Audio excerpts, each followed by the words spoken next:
नमस्कार दोस्तों, आज बात होगी ऋषभ पंत की। आप कहोगे भाई आप ऋषभ पंत की क्यों बात कर रहे हो? भाई साहब, ऋषभ पंत ने जो काम किया है वो हिंदुओं के लिए और सच में उसको दिल से सैल्यूट करने की बारी है। और अगर हम इस मौके पे ऐसे लोगों का साथ नहीं देंगे तो आने वाले समय में कोई बात नहीं करेगा। दोस्तों, आज 2 अप्रैल है 2022। ये क्रिश्चियनों का साल चलता है, क्रिश्चियनों का कैलेंडर चलता है जिसको पूरा देश फॉलो करता है और मुझे इसमें कोई एतराज़ नहीं है। लेकिन दोस्तों, इसके साथ हमारे जो हिंदुओं का है सनातन धर्म का भी विक्रम संवत 2079 मतलब 2079 जो है वो आ गया है। यानी हम लोगों से 50-60 साल ऑलरेडी आगे हैं। ठीक है, आज ही के दिन से रमजान भी चालू हो रहा है तो उनको भी मुबारकबाद है भाई।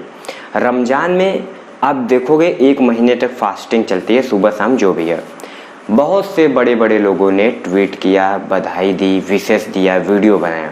बॉलीवुड के ऐसा कोई हीरो, कोई नचनिया छोटे से बड़ा नहीं रहा होगा जिसने रमजान की मुबारकबाद नहीं दी। आप ट्विटर, फेसबुक, इंस्टा उठा के चेक कर सकते हो।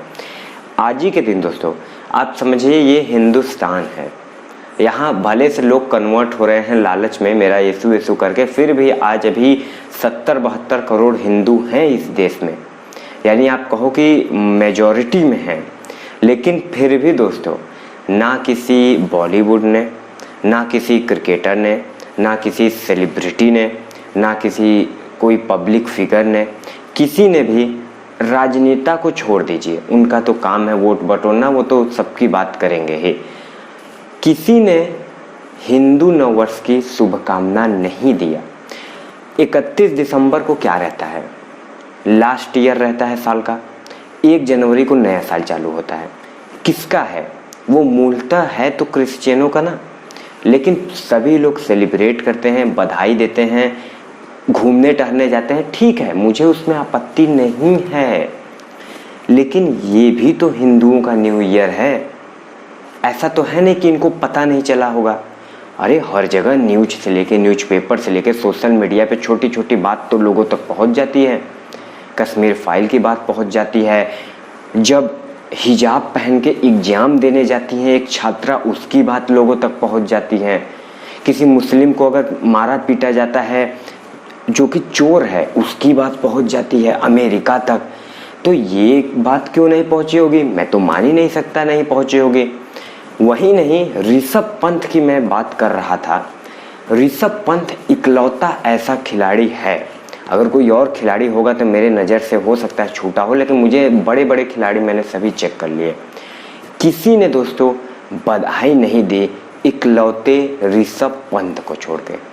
और ये पहली दफ़ा नहीं है दोस्तों, इसके पहले भी अनेक हिंदू फेस्टिवल जिसको लोग इग्नोर मार देते थे, ऋषभ भाई ने बधाई दी है। आप उनको ट्विटर उठा के देखिए। इन सब चीज़ अगर कोई एक बड़ा सेलिब्रिटी करता है तो हमें उसका साथ देना चाहिए। आज हमने अगर कश्मीर फाइल का साथ दिया, वो पिक्चर सिर्फ 14 करोड़ में बनी थी। इसके पहले भी विवेक अग्निहोत्री ने दी ताशकंद फाइल बनाई थी शास्त्री जी पे, वो बुरी तरह से पिट गई थी, 2 से 4 करोड़ ही कमा पाई थी। लेकिन कश्मीर फाइल 14 करोड़ में, मात्र 14 करोड़ में बनी थी। इतना तो नूरा फतेही अपने आइटम सॉन्ग का ले लेती है, लेकिन फिर भी हमने उसको 250 करोड़ कमा के ऑल टाइम ब्लॉकबस्टर क्यों करवाया? क्योंकि हम उनके साथ खड़े रहे, उनका हौसला अफजाई किए। अब वो आगे भी ऐसी फिल्में बनाएंगे, निश्चित है बनाएंगे। तो ऐसे ही आज ऋषभ पंत जैसे लोग, मैं स्पेशली ऋषभ पंत की बात नहीं कर रहा हूँ, होंगे साउथ की बहुत से हीरो हीरोइनें हैं, बॉलीवुड में भी जो भी बहुत नीचे हीरो हैं जिनको अभी दाऊद वहाँ तक पहुँच नहीं पाया है। ऐसे लोग हैं, अभी भी हैं जो हिंदू हित की बात करते हैं, छोटे छोटे फेस्टिवल पे बधाई देते हैं। हमें उनको पहचानना होगा। मैं आपको स्क्रीन पे एक अखिलेश यादव का ट्वीट दिखा रहा हूँ। ये दोनों ट्वीट उन्होंने आधे घंटे के अंदर किए हैं।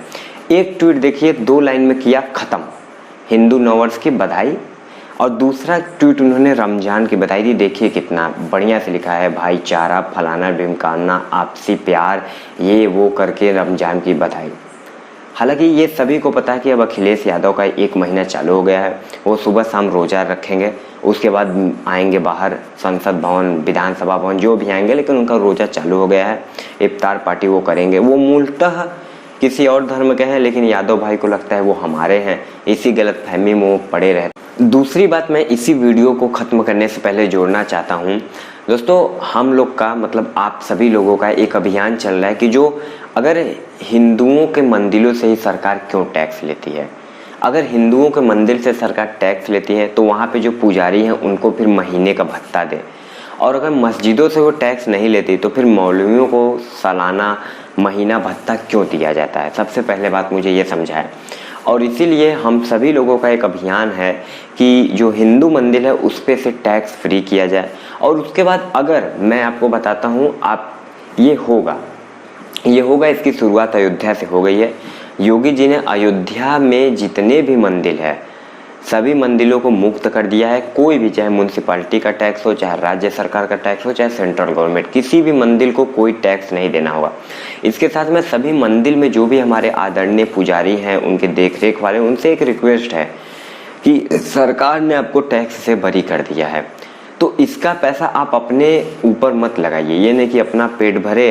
वो बहुत से बाबा आपने देखे होंगे पुजारी टाइप के, जो ऑस्ट्रेलिया में घूमने जाते हैं, हनीमून मनाते हैं, अपने ऊपर मतलब अपना फोटो शूट कराते हैं, BMW मर्सिडीज के करते हैं। वो संत महात्मा भाषण देने वाले नहीं लगते, वो लगता है कि भैया जैसे कोई रील्स पे एकदम स्टेटस बनाने वाले लोग हैं। तो वैसा आप मत करिएगा। ये जो भी पैसा आपको मिलेगा, जो भी पैसा आपका बचेगा, उसको आप सनातन धर्म में ही लगाइएगा। नहीं तो ठीक है, आप कुछ दिन का तो सुख भोग लेंगे, लेकिन आने वाले समय में आपके मंदिरों पे कोई जाएगा नहीं। और ये संख्या इतनी तेजी से कम हो रही है, आप कल्पना नहीं कर सकते। आप किस दुनिया में हैं, इतना तेजी से कन्वर्जन हो रहा है, इतना तेजी से लोगों को बांटा जा रहा है जातियों में, आप सोच नहीं सकते। आप अभी की सोच रहे हैं कि चलो मेरा तो जैसे तैसे चल जाएगा, आप भविष्य की नहीं सोच रहे हैं। देखते देखते कितने कम समय में, एक छोटा सा एग्जांपल देता हूँ, कितने कम समय में जो एनवायरनमेंट है वो कितना तेज चेंज हो गया। आज से जब हम लोग के पिता उता जी थे मेरे उम्र के, उस इतना ठंडी रहता था, गर्मियों में मुश्किल से 40-42 डिग्री तापमान जाता होगा। आज मार्च के समय में 50 डिग्री तापमान जा रहा है। क्यों?